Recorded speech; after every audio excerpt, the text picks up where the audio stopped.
Good morning students. आज हमारा chapter है रिसोर्सेज एंड डेवलपमेंट। ये आपके ज्योग्राफी का चैप्टर फर्स्ट है। ओके, आज हम इस चैप्टर को देखेंगे रिसोर्सेज एंड डेवलपमेंट। रिसोर्सेज तो आप ऑलरेडी क्लासेस 8 में 9th में आप पढ़ चुके हो, ठीक है। इसमें हम थोड़ा बड़े रूप में इसको देखेंगे। Can you identify and name the various items use in making life comfortable in our villages and towns. क्या आप उन थिंग्स सकते हो टाउन्स में जो हमारी लाइफ है उसको से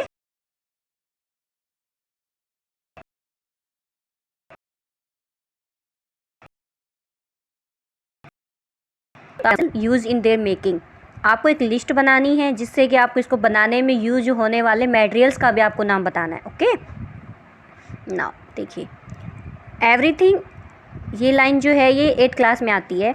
everything available in our environment which can be use to satisfy our needs provided it is technologically accessible, economical, feasible and culturally acceptable can be termed as resource। आपके chapter में first question यही बनेगा कि resource क्या है, ठीक है। तो everything available in our environment, हमारे एनवायरनमेंट में उपलब्ध प्रत्येक वस्तु which can be use to satisfy our needs, जो हमारी आवश्यकताओं को पूरा करने में यूज़ की जाती है। इट मीन्स जो हमारा एनवायरनमेंट है उसमें जो भी एवरीथिंग अवेलेबल, जो भी वस्तुएं अवेलेबल हैं जिससे कि हमारी जो नीड्स हैं वो सेटिस्फाई होती हैं और प्रोवाइडेड, ठीक है, जो प्रोवाइड करवाती हैं, जिसके बनाने के लिए technological accessible, it means technological उपलब्ध है, ठीक है। इकोनॉमिकली फिजिबल, आर्थिक रूप से वो फिजिबल है, संभाव्य है। एंड कल्चरली एक्सेप्टेबल, और कल्चरली सांस्कृतिक रूप से जो हमें एक्सेप्ट है। कैन बी रिफॉर्म एज, इसको हम क्या कहेंगे, संसाधन। तो आपको ये लाइन अच्छे से कंप्लीट होनी चाहिए कि हमारे पर्यावरण में जो भी एवरीथिंग अवेलेबल है जिससे कि हमारी नीड्स को पूरा किया जा सकता है और जिसको बनाने के लिए टेक्नोलॉजी हमारे पास है, इकोनॉमिकली रूप से फिजिबल, संभाव्य है, और कल्चरली सांस्कृतिक रूप से वो हमें एक्सेप्ट है। और इसे हम, ये सब क्या है, एक रिसोर्स है।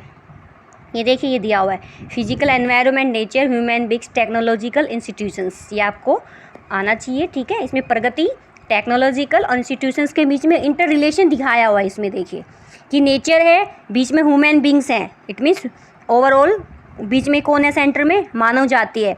तो मानव जाति टेक्नोलॉजिकल यूज़ करके मानव जाति ने नेचर को देखा और नेचर में उसने अपने माइंड से टेक्नोलॉजी को यूज़ किया और इंस्टीट्यूशंस की हेल्प ली।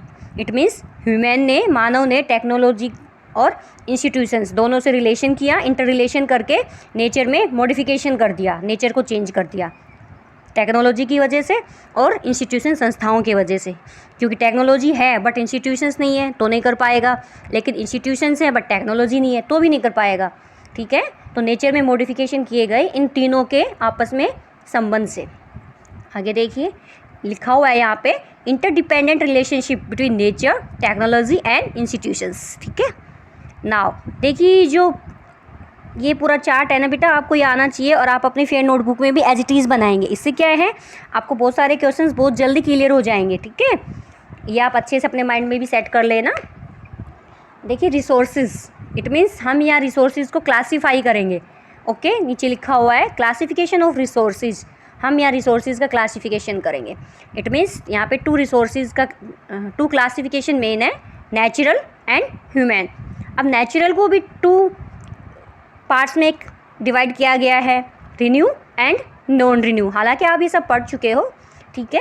देन रिन्यू को वापस से 2 पार्ट्स में डिवाइड किया गया है, कंटिन्यूस और फ्लो, जो कि लगातार रहता है या फ्लो में रहते हैं। अब लगातार या फ्लो में तो वाइन और वाटर ही रहता है, आप अच्छे से पता है, वाटर फ्लो करता है और विंड लगातार कंटिन्यूस रहती है। और बायोलॉजिकल भी लिखा हुआ है, इट मीन जैव। अब बायोलॉजिकल को वापस से 2 पार्ट्स में डिवाइड किया गया है, that natural vegetation, that forest, आप जानते हो, और वाइल्ड लाइफ। तो फर्स्टली आपको क्या करना है, रिसोर्सेज को 2 पार्ट्स में डिवाइड करना है, एक साइड में नेचुरल, सेकंड में ह्यूमन। देन फिर नेचुरल को भी 2 पार्ट्स में डिवाइड करना है, रिन्यू, नॉन रिन्यू। फिर रिन्यू को भी 2 पार्ट्स में डिवाइड करना है, कंटिन्यूस और बायोलॉजिकल। और बायोलॉजिकल वापस से नेचुरल और वाइल्ड लाइफ। अब हम देखेंगे नॉन रिन्यू। रिन्यू तो आप जानते हो ना, जिसको वापस से हम रिन्यू कर सकते हैं, नया बना सकते हैं। इसका नाम ही है नवीकरण योग्य, इट मीन जिनको हम नवीन बना सकते हैं। ठीक है, आप जानते हो विंड डेली चलती है, वाटर भी है, तो ये नवीकरण संसाधन है। ओके, अब non renew, non it means नहीं रिन्यू कर सकते हम जिनको। अब नॉन रिन्यू में क्या, इसको भी 2 पार्ट्स में डिवाइड किया गया। रिसाइक्लेबल, नॉन रिन्यू में भी कुछ ऐसे हैं जिनको हम रिसाइकिल कर सकते हैं। फॉर एग्जाम्पल मेटल्स, आप धातु देखते हो ना, लोहे को आप देखते हो कि लोहे की कोई चीज़ है जब वो ख़राब हो जाती है तो उसको मेल्ट करके वापस से मॉडिफाई किया जा सकता है, तो रिसाइक्लेबल भी है।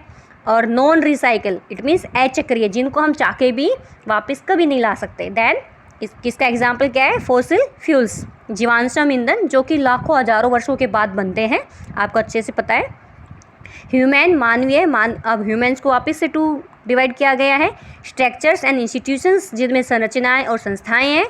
ठीक है, इंस्टीट्यूशंस हमने अभी ऊपर पढ़ा था, स्ट्रक्चर, बिल्डिंग वगैरह। और क्वांटिटी एंड क्वालिटी, मात्रा और क्वालिटी, गुणवत्ता, ये दोनों चीज़ें हैं। तो आपको ये पूरा जो क्लासिफिकेशन है, ये जो पूरा चार्ट है, ये आपके माइंड में होना चाहिए और आप फिर नोटबुक में भी इसको लिख लो ताकि जल्दी से आप रिवाइज कर पाओ। ओके, आगे अब हम देखते हैं।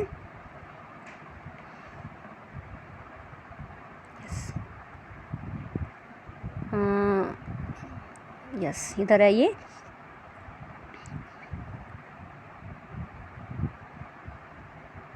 The process of transformation of things available in our environment. अभी हमने देखिए प्रोसेस, एक प्रक्रिया ट्रांसफॉर्म करने की, थिंग्स को मॉडिफाई करने की, उसको ट्रांसफॉर्म करने की, उनको चेंज करने की।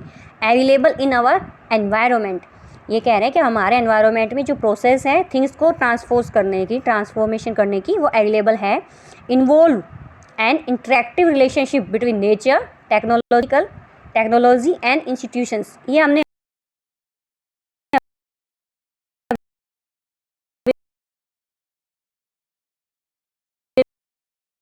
भी देखने की जो प्रोसेस है वो इन तीनों के इंटर रिलेशन के ऊपर डिपेंड है।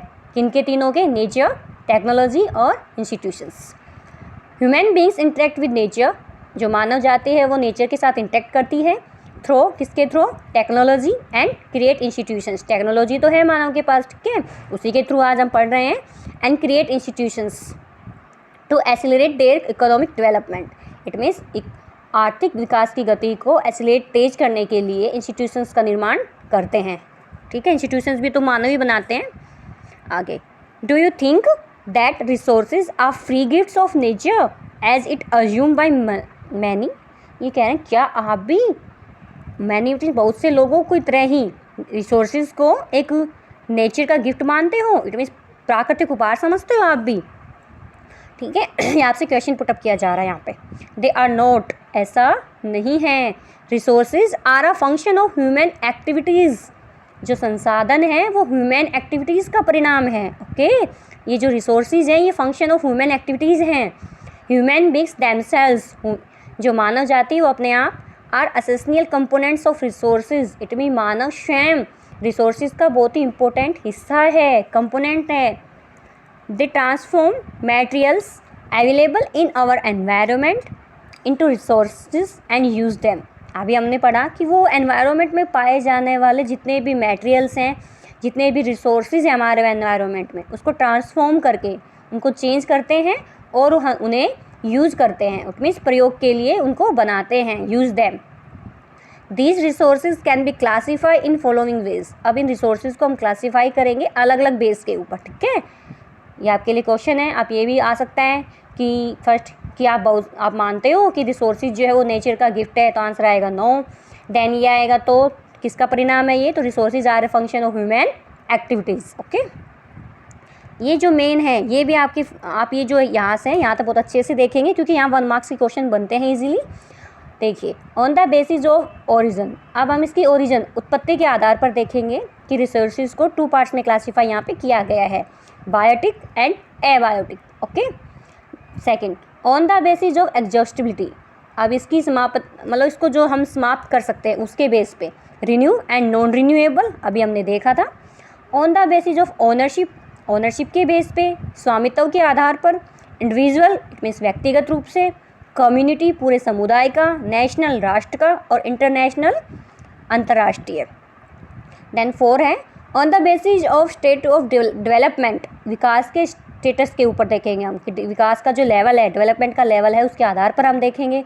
पोटेंशियल इट मीन संभावी कि उसमें इतनी पोटेंशियल है, संभावी है। देन डेवलप्ड स्टॉक विकसित भंडार, और रिजर्व संचित कोष। ठीक है, ये हमने देख लिया था आपका chart. Yes, identify at least two resources from each category. ये जो हमने कैटेगरी देखी है ना अभी, आपको इन ईच कैटेगरी में से 2 रिसोर्सेज का बताना है। अब हम देखेंगे टाइप्स ऑफ रिसोर्सेज। अब हम स्टार्ट करते हैं हमारा on the basis of origin. अभी हमने पढ़ा था कि 2 हैं, बायोटिक और एबायोटिक। तो हम बायोटिक देखेंगे। These are obtained from biosphere and have life such as human beings, flora and fauna, fisheries, livestock etcetera. देखिए बायोटिक रिसोर्सेज क्या होता है, जिसमें लाइफ होती है।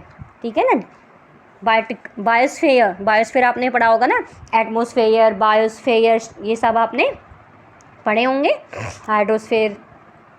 तो देखिए जो ये जैव संसाधन हैं, इन रिसोर्सेज की जो हम ऑब्टेन करते हैं, जो प्राप्त करते हैं, वो कहाँ से? बायोस्फीयर से। बायोस्फीयर जीवमंडल, जीवमंडल में एयर, विंड और वाटर तीनों आ जाती हैं। एंड हैव लाइफ, और जिनमें लाइफ हो, जैसे ह्यूमन बींग्स में लाइफ है, फ्लोरा वनस्पति, और फोना, फोना प्राणी जो एनिमल्स वगैरह उनमें भी लाइफ है, फिशरीज मत्स्य जीवन, लाइव स्टॉक पशुधन आदि। इट मीन्स ये बायोटिक रिसोर्सेज है। ओके, नाउ हम देखेंगे एबायोटिक रिसोर्सेज। ये तो आप बहुत अच्छे से जान रहे हैं। All those things which are composed of non living things are called abiotic resources. It means जिसमें लाइफ ना हो, जो निर्जीव वस्तुओं से बने हों।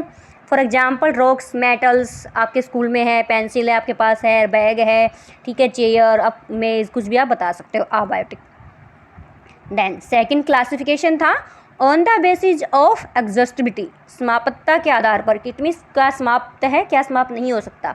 रिन्यूएबल, नाम से ही लग रहा है ना, रीन्यू, न्यू, नया, री, इसलिए हम नया बना सकते हैं। The resources which can be renew और रिप्रोड्यूस्ड बाय फिजिकल, केमिकल और mechanical processes are known as renewable और रिप्लेसेबल रिसोर्सेज। देखिए वे रिसोर्सेज जिन्हें हम रिन्यू कर सकते हैं या रिप्रोड्यूस कर सकते हैं। कैसे? फिजिकल, भौतिक रूप से, केमिकल करके, रासायनिक रूप से, या मैकेनिकल, यांत्रिक प्रक्रियाओं द्वारा, मशीन के थ्रू, जिनको हम नॉन रिन्यू कर सकते हैं, जिनको हम रिन्यू कर सकते हैं। ठीक है, और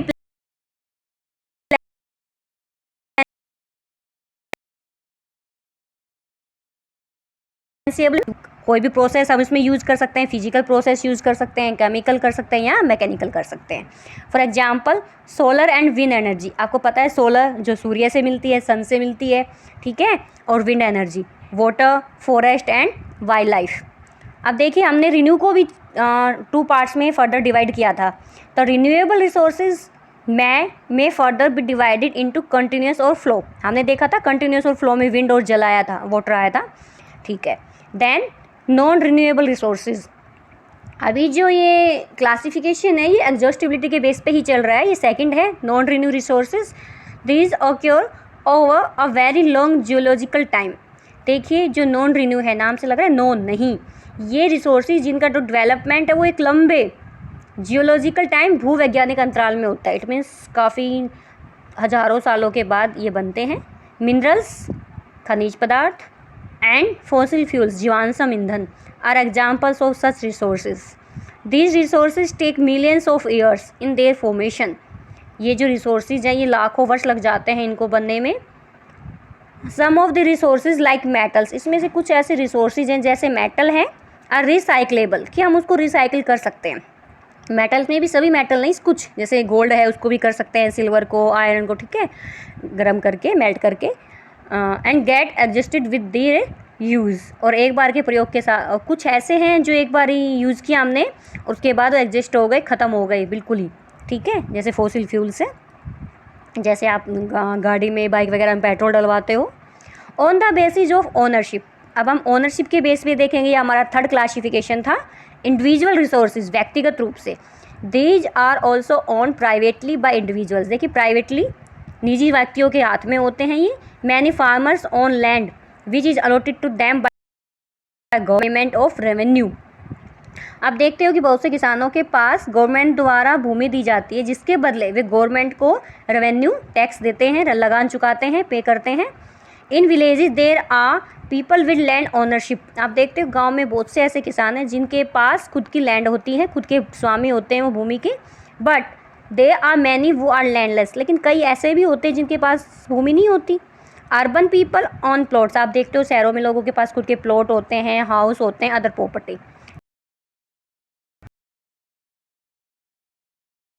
तो ये सब इंडिविजुअल है। Plantation, pasture lands, ponds, water in wells, etc.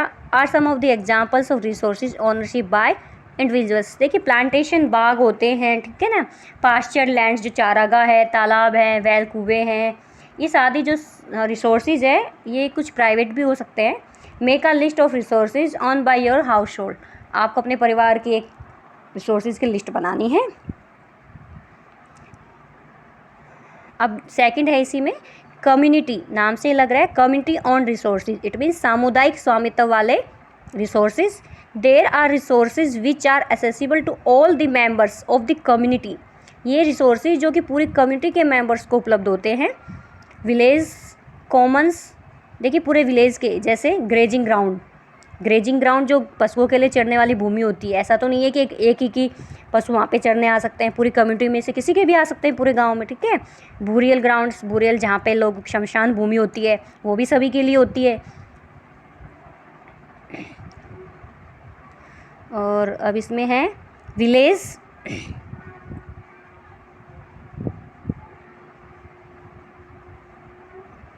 Village के जो पॉन्ड्स होते हैं वो भी सभी के होते हैं। Public parks, picnic spots, playgrounds in urban areas are facto accessible to all the people living there, it means ये सारी चीज़ें जो है, पिकनिक स्थल है, खेल के मैदान है, वहाँ रहने वाले सभी पीपल्स के लिए एसेसिबल उपलब्ध हैं। Then national resources, national, technically all the resources belong to the nation, देखिए तकनीकी तौर पर देश में पाए जाने वाले सारे जो रिसोर्सेज हैं वो तो नेशन के हैं, राष्ट्रीय हैं। The country has legal powers to acquire even private property for public good, देश की गवर्नमेंट को लीगल अधिकार है, कानूनी अधिकार है कि वह इंडिविजुअल रिसोर्सेज को भी कॉमन पीपल के हित में अपने एक्वायर कर सकती है। इट मीन्स ये लीगल पावर है कंट्री के पास। आप देखते हो जो रेलवे लाइन बनती है तो कई घरों को बीच में आ रहा है तो उसको लेन, तो वहाँ पे अगर कोई शॉप बीच में आ रही है, किसी का घर बीच में आ रहा है, तो गवर्नमेंट उनको बोल देती है, कुछ कंपेंसेशन दे देती है हालांकि, लेकिन एक्वायर कर सकती है गवर्नमेंट। आप देखते हो रोड बनते हैं, आपके यहाँ भी बन रहे हैं, या फिर कोई रेलवे लाइन बननी है, कुछ भी बनना है, पुल वगैरह, तो वहाँ पे इस टाइम वो कर लेते हैं, गवर्नमेंट एक्वायर कर लेती है। You might have seen roads, canals, railways being constructed on fields on by some individuals, आप देखते होंगे कि रोड बनने होते हैं, कैनल, नहरें निकालनी हो, रेलवे लाइन निकालनी हो, तो जो इंडिविजुअल है, किसी के खेत होते हैं, खेतों में बनी हुई होती हैं, वहाँ खेतों में से जाती हैं वो लाइनें, तो उस टाइम गवर्नमेंट उनको एक्वायर कर लेती है क्योंकि उनके पास लीगल पावर होती है। Urban development authorities get empowered by the government to acquire land, जो अर्बन डेवलपमेंट अथॉरिटीज़ हैं, ठीक है, जो शहरी विकास अथॉरिटीज़ है, उनको गवर्नमेंट ने लैंड एक्वायर करने का जो अधिकार है वो दिया हुआ है, एम्पावर्ड शक्ति है उनके पास लैंड को एक्वायर करने की, बिकॉज गवर्नमेंट ने दिया हुआ है।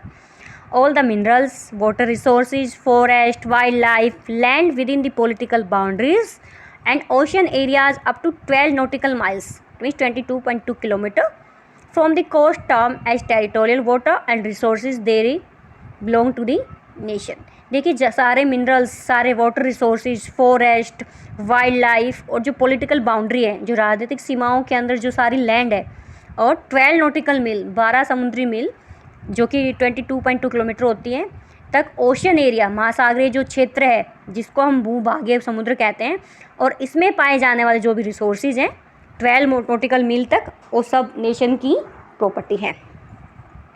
अब हम देखेंगे internal, there are internal institutions which regulate some resources, कुछ अंतर्राष्ट्रीय संस्थाएं होती हैं जो इनको रेगुलेट करती है, नियंत्रित करती है। The oceanic resources beyond 200 nautical miles of the exclusive economic zone, ठीक है, belong to open ocean and no individual country can utilise this without the concern of international institutions. देखिए कितनी अच्छी बात है, ये कह रहे हैं कोस्टल, इट मीन्स जो तट रेखा से, एक कोस्टल लाइन होती है, तट रेखा से 200 समुद्री मील की दूरी पर जितने भी ओपन ओशियन है, आप देखते हो अटलांटिक है, पैसिफिक ओशियन है, इंडियन ओशियन है, तो जितने भी ओपन ओशियन है और इनके अंदर जो मिनरल्स, इनके अंदर जो रिसोर्सेज पाए जाते हैं, उन पर किसी भी कंट्री का राइट नहीं होता। द ओशियनिक रिसोर्सेज, जो ओशियन में पाए जाने वाले रिसोर्सेज हैं, जो कि 200 नॉटिकल मील में आते हैं, एक्सक्लूसिव इकोनॉमिक जोन होता है, belong to open ocean, and no individual country, और कोई भी इंडिविजुअल कंट्री इनको यूटिलाइज नहीं कर सकती without the concerns of international institutions, without अंतर्राष्ट्रीय संस्थाओं की कंसर्ट के बिना इनको उपयोग नहीं किया जा सकता। इट मीन्स इंस्टीट्यूशंस बने हुए हैं इंटरनेशनल लेवल पे। अगर किसी कंट्री को किसी भी ओपन ओशियन में से कोई रिसोर्सेज को निकालना है, ठीक है, तो उन्हें पहले उन इंस्टीट्यूशन से परमिशन लेनी पड़ेगी, कंसेंट लेनी पड़ेगी। Now do you know that India has got the right to mine manganese nodules from the bed of the Indian Ocean from that area which lies beyond the exclusive economic zone. देखिए, क्या आप जानते हैं exclusive economic zone होता है, exclusive होता है वर्जक, जिसका आप वहाँ से कुछ निकाल नहीं सकते। इकोनॉमिक जोन आर्थिक क्षेत्र। तो क्या आप जानते हैं कि भारत के पास एक्सक्लूसिव इकोनॉमिक जोन से दूर जो इंडियन ओशियन है, उसकी वहाँ मैग्नीज़ का वो खनन करता है, ठीक है, जो मैग्नीज़ की जो माइंस हैं, मैग्नीज़ मिनरल है, उसको वो नोडुल्स होती ग्रंथियाँ, तो वहाँ से वो निकालता है। उसके पास राइट है इंडिया के पास, क्योंकि इंडियन ओशियन के 12 नॉटिकल दूर तक उसको राइट है। Identify some other resources which are international in nature. आपको कुछ अन्य रिसोर्सेज बताने हैं जो कि इंटरनेशनल हैं, जो 200 नॉटिकल मील द्वारा तो मैंने बता दिया, जो कि ओपन ओशंस में मिलते हैं। आपको अदर बताने हैं। देखिए, अब नेक्स्ट हमारा क्लासिफिकेशन है on the basis of the states of development. Development के बेस पे हम देखेंगे पोटेंशियल रिसोर्सेज। देखिए, यहाँ पे एमसीक्यूज आती हैं और बच्चे कंफ्यूज होते हैं इन 3-4 में, तो आप इनको अच्छे से देखिएगा कि पोटेंशियल रिसोर्सेज क्या है। संभावी, इट मीन संभावना वाला resources which are found in a region, वो रिसोर्सेज जो कि किसी रीजन में विद्यमान हैं, फाउंड हैं, बट लेकिन हैव नॉट बीन यूटिलाइज, जिनका उपयोग नहीं किया गया। इट मीन्स हैं बट उसका यूज़ नहीं किया गया है। फॉर एग्जाम्पल दिया हुआ है the western parts of India. आपको पता है इंडिया के पार्ट्स में क्या आता है, राजस्थान आता है, गुजरात आता है, तो हैव एनमिस पोटेंशियल, इनमें बहुत ज़्यादा पोटेंशियल है, ठीक है, एनमिस में अपार संभावना है for the development of wind and solar energy, क्योंकि विंड और सोलर एनर्जी काफ़ी होती है राजस्थान और गुजरात में, तो इनके पास बहुत ही पोटेंशियल है, बट लेकिन so far these have not been develop properly. ये कह रहे हैं कि भारत के पश्चिमी भाग में, विशेषकर राजस्थान और गुजरात में, पवन और सौर ऊर्जा जो रिसोर्सेज हैं, उनकी अपार संभावना है, अनमरिस संभावनाएं हैं, बट उनका सही ढंग से डेवलपमेंट नहीं हुआ है। तो ये है पोटेंशियल, इट मीन्स है लेकिन हमने उनको यूटिलाइज नहीं किया है। सेकंड है डेवलप्ड रिसोर्सेज, डेवलप्ड विकसित resources which are surveyed, it means वो रिसोर्सेज जिनका हमने सर्वे किया है, सर्वेक्षण किया जा चुका है। Their quality and quantity have been determined for utilisations, इनकी गुणवत्ता और मात्रा निर्धारित की जा चुकी है। इट मीन्स हमने सर्वे कर लिया, इसकी क्वालिटी और क्वांटिटी को हमने डिटरमाइन कर लिया यूटिलाइजेशन के लिए। The developed of resources depends on technology and level of their feasibility. देखिए क्या कह रहे हैं कि जो इनको लेवल है वो टेक्नोलॉजिकल के ऊपर डिपेंड है, तकनीकी के ऊपर, और इसकी संभावना निर्भर करता है। एनवायरमेंट, वो मिनरल्स जो कि एनवायरमेंट में which have the potential to satisfy human needs. इस लाइन को आप देखिए कि वो मटेरियल्स जो कि एनवायरमेंट में, वो पदार्थ जो कि एनवायरमेंट में उपलब्ध हैं टू सेटिस्फाई ह्यूमन नीड्स, मानव की नीड्स को सेटिस्फाई। एप्रोप्रिएट टेक्नोलॉजी, आपको इसको बड़े ध्यान से देखना है। ये क्या कह रहे हैं कि एनवायरमेंट में मटेरियल्स हैं वो सेटिस्फाई कर सकते हैं ह्यूमन नीड्स को, बट लेकिन human beings do not have the appropriate technology to assess this. लेकिन मानव जाति के पास इन तक पहुंचने के लिए टेक्नोलॉजी अभी तक नहीं आई है कि वो इनके थ्रू, टेक्नोलॉजी के थ्रू इनसे पहुंच सके। इट मीन्स टेक्नोलॉजी के अभाव में ये इन तक नहीं पहुंच सके हैं। इट मीन्स मानव जाति की पहुंच से अभी ये बाहर हैं, पूर्ति कर सकते हैं लेकिन हम वहाँ तक नहीं पहुँचे हैं, ठीक है। जैसे इंक्लूडिंग अमंग स्टॉक, हमें इन क्या कहते हैं, स्टॉक कहते हैं। एग्जाम्पल दिया हुआ है, तो आप पोटेंशियल और स्टॉक में आप कंफ्यूज नहीं होना, क्योंकि यहाँ बच्चे कंफ्यूज होते हैं। पोटेंशियल में वो विद्यमान होते हैं लेकिन हम उनका यूज नहीं हुआ है, मतलब वो डेवलप टेक्नोलॉजी के अभाव में हम वहाँ तक नहीं पहुँच पाए। For example, water is component of 2 gases, hydrogen and oxygen. आपको पता है H2O किससे बनता है? हाइड्रोजन और ऑक्सीजन से। Hydrogen can be use as a rich source of energy. हम हाइड्रोजन को एक भौतिक ऊर्जा का मुख्य स्रोत हम बना सकते हैं, बट लेकिन we do not have advance technical know how to use it for this purpose. लेकिन हमारे पास इसको यूज़ करने के लिए जो आवश्यक टेक्नोलॉजी है उसका हमें ज्ञान नहीं है कि इसको कैसे यूज़ करें, know how to use. Hence it can be considered as stock. इसे हम कंसिडर करते हैं एज ए स्टॉक। रिजर्व्स, अब ये है संचित कोष। रिजर्व देखेंगे, are the subset of the stock. ये रिसोर्सेज जो है वो स्टॉक का भंडार का हिस्सा है। सबसेट ऑफ द स्टॉक का हिस्सा है। Which can be put into use with the help of existing technical know how but their use has not been started. देखिए, से यूज़ में लाया जा सकता है। इट मीन्स हमारे पास टेक्नोलॉजी है बट हमने इसको अभी यूज़ करना आरम्भ नहीं किया है। इट मीन्स हमें पता है हाउ टू यूज़, हम जानते हैं जो टेक्निकल है वो हमें पता है कि how to use, but their use had not been started, हमने उनका यूज स्टार्ट नहीं किया है। This can be use for meeting future requirements. ये जो हैं वो भविष्य में आवश्यकता पूर्ति के लिए इनका यूज़ किया जा सकता है। फ्यूचर रिक्वायरमेंट्स के बाद हो सकता है हम इनका यूज़ करना स्टार्ट कर दें। Rivers water can be use for generating hydroelectric power but presently it is being utilise only to limited extent. नदियों की जो वो पानी है, नदियों का जो जल है, उसको इलेक्ट्रिसिटी विद्युत बनाने में यूज़ किया जा सकता है, परंतु प्रेजेंट टाइम में हम इसका यूज़ जो है वो लिमिट लेवल पे ही कर रहे हैं। Thus, the water in the dams, forest, etc. is a reserve which can be used in the future. It means इस प्रकार जो रिजर्व वाटर है डैम्स में, डैम्स के अंदर जो वन है वो हमारे रिजर्व है, ठीक है, जिनका उपयोग भविष्य में किया जा सकता है। ओके, नेक्स्ट हम नेक्स्ट वीडियो में देखेंगे। Thank you so much.